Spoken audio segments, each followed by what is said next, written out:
अमरावती महानगरपालिकेच्या निवडणुकीत आज सकाळपासूनच मतदान प्रक्रियेला वेग आला असून विविध राजकीय पक्षांचे नेते, पदाधिकारी आणि कार्यकर्ते उत्साहात मतदान करताना दिसत आहेत.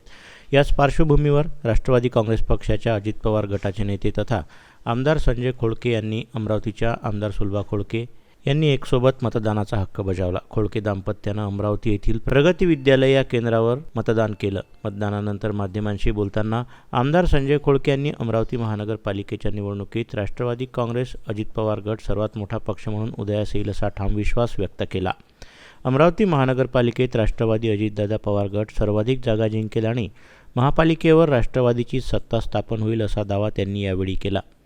जनतेनं विकासाच्या मुद्द्यांवर आणि विश्वासावर मतदान केल्याने विजय निश्चित असल्याचंही त्यांनी नमूद केलं. यावेळी आमदार संजय खोळके यांनी अमरावतीच्या विकासासाठी राष्ट्रवादीनं सातत्यानं प्रयत्न केला असून त्याची पावती मतदार या निवडणुकीत देतील अशी आशा व्यक्त केली. शहरातील विविध प्रश्न, पायाभूत सुविधा, पाणीपुरवठा, स्वच्छता आणि नागरी सोयीसुविधा याबाबत पक्षाचा ठोस आराखडा असल्याचंही त्यांनी स्पष्ट केलं. अमरावती महानगरपालिकेच्या 87 जागांसाठी होत असलेल्या या निवडणुकीत राष्ट्रवादी काँग्रेस अजित पवार गटाकडून तब्बल 85 उमेदवार निवडणुकीच्या रिंगणात उतरले असून यामुळे पक्षाची ताकद आणि संघटन शक्ती दिसून येत असल्याचं खोळके यांनी सांगितलं. मतदानानंतर त्यांनी विजयाचा पूर्ण विश्वास व्यक्त केला. प्रत्येक व्यक्तीला, तो लहान असो मोठा असो, एक मतदान करण्याचा अधिकार दिलेला आहे. त्या जनतेने, सर्वांनी, मतदारांनी आपला हक्क बजावला पाहिजे असं मी आजच्या दिवशी आवाहन करतो. मोठा कौल आपल्या पक्षाकडे दिसून पडत आहे, कसं पाहता?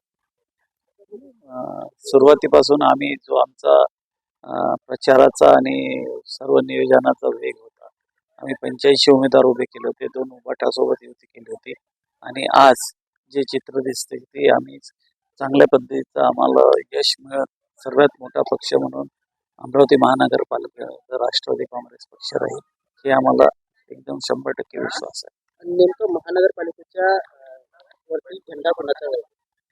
100% झेंडा NCPचाच राहील, कारण की सर्वात मोठा पक्ष म्हणून राष्ट्रवादी काँग्रेस पक्ष समोर आहे.